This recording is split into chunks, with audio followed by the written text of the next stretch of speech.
اللہ تعالیٰ کی حمد و ثنا تسبیح بیان کرنے کے فضائل۔ احادیث میں اللہ تعالیٰ کی حمد و ثنا اور تسبیح بیان کرنے کی بہت سی فضیلتیں وارد ہیں۔ یہاں ان میں سے دو ملاحظہ فرمائیں۔ نمبر 1، حضرت ابو ہریرہ رضی اللہ تعالیٰ عنہ سے روایت ہے، نبی پاک صلی اللہ علیہ وآلہ وسلم نے ارشاد فرمایا، دو کلمے ایسے ہیں جو زبان پر ہلکے ہیں، میزان عمل میں باری ہیں اور اللہ تعالیٰ کو بہت پسند ہیں۔ وہ دو کلمے یہ ہیں، سبحان اللہ و بحمدہ سبحان اللہ العظیم۔ نمبر 2، حضرت ابو سعید خدری رضی اللہ تعالیٰ اور حضرت ابو ہریرہ رضی اللہ تعالیٰ عنہ سے روایت ہے، رسول کریم صلی اللہ علیہ وآلہ وسلم نے ارشاد فرمایا، اللہ تعالیٰ نے کلام میں سے 4 چیزوں کو پسند فرما لیا ہے۔ نمبر 1، سبحان اللہ۔ نمبر 2، الحمدللہ۔ نمبر 3، لا الہ الا اللہ۔ نمبر 4، اللہ اکبر۔ جس نے سبحان اللہ کہا تو اللہ تعالیٰ اس کے لیے 20 نیکیاں لکھ دیتا ہے اور اس کے 20 گناہ مٹا دیتا ہے۔ جس نے الحمدللہ کہا تو اس کے لیے بھی اسی کی مثل ہے۔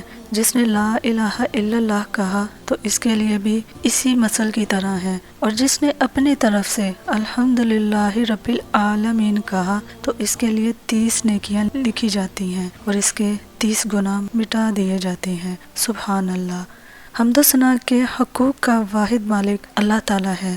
تمام تعریفیں اس اللہ کے لیے ہیں جس نے اپنی کتاب کو اپنی حمد کے ساتھ شروع کیا اور فرمایا، الحمدللہ رب العالمین الرحمن الرحیم مالک یوم الدین، جو ہمیشہ دین کو قائم رکھنے والا ہے۔ سب تعریفیں اس اللہ تعالیٰ کے لیے ہیں جس نے اپنے بندے پر یہ قرآن کریم نازل فرمایا اور اس میں کوئی کوجی نہیں رکھی، جو ہمیشہ دین کو قائم رکھنے والا ہے تاکہ اللہ تعالیٰ کے سخت عذاب سے اللہ کا پیغمبر لوگوں کو ڈرا سکے، اور جو لوگ ایمان لا کر اچھے عمل کرتے ہیں انہیں ان کی بہترین اور ہمیشگی والی بدلے کی خوشخبریاں سنائیے، اور جو لوگ اپنے بے علم باپ داداؤں کی سنی سنائی باتوں پر اللہ کی اولاد مانتے ہیں انہیں بھی ڈرائیے۔ یہ بہت بڑی دلیری اور محض جھوٹ بات ہے جو ان کی زبان سے نکل رہی ہے۔ اے نبی صلی اللہ علیہ وآلہ وسلم، تم ان کے لیے اپنی جان کو روک نہ لگاؤ۔ جس طرح اس پروردگار نے اپنی کتاب کو اپنی حمد سے شروع کیا، اسی طرح اس نے اپنی مخلوق کو بھی اپنی حمد سے ہی شروع کیا۔ نمبر 3، سب تعریفیں اس اللہ ہی کے لیے ہیں جس نے آسمان اور زمین کو اور اندھیرے اجالوں کو پیدا کیا، لیکن کفار اس کے باوجود بھی اللہ کا شریک ٹھہراتے ہیں، اور اسی طرح مخلوق کا خاتمہ بھی اپنی حمد و ثنا پہ ہی کیا۔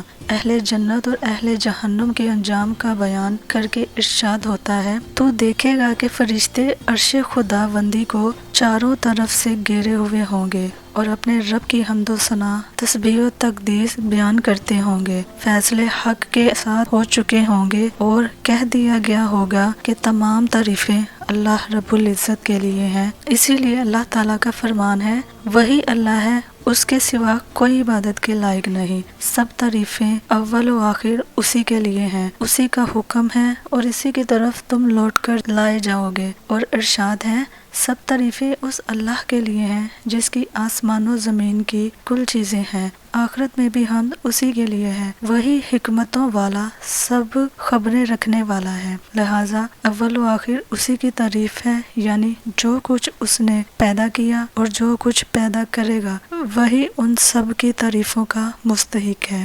اس کے بعد کہتے ہیں، اے اللہ، اے ہمارے رب، تیرے ہی لیے سب تعریفیں ہیں، آسمان و زمین بڑھ جانے کے برابر ہو اور ان کے بعد بھی جس چیز کو تو بھر دینا چاہے، اس لیے جنتی لوگ بھی حمد و ثنا کا الہام کیے جائیں گے اور ان کے سانس کے ساتھ ہی بلا تکلف اللہ تعالیٰ کی تعریف اور اس کی تسبیح ہوتی رہے گی، کیونکہ اللہ تعالیٰ کی عظیم الشان نعمتیں اور اس کی قدرت کاملہ، اس کی زبردست سلطنت، اس کی مسلسل رحمتیں اور اس کے دائمی احسان ان کے پیش نظر ہوں گے۔ اسی کو قرآن پاک نے بیان فرمایا، یعنی ایمان کے ساتھ نیک عمل کرنے والوں کو ان کا رب ان کے ایمان کی وجہ سے ان نعمتوں والی جنتوں کی راہ دکھائے گا جن کے نیچے نہریں بہتی ہیں، جن میں ان کی آواز سبحانک اللہم گونجتی ہوگی اور آپس میں سلام کا تحفہ ہوگا، اور گویا سب کی پکار یہی ہوگی کہ سب تعریفیں اس اللہ ہی کے لیے ہیں جو تمام جہان والوں کا رب ہے۔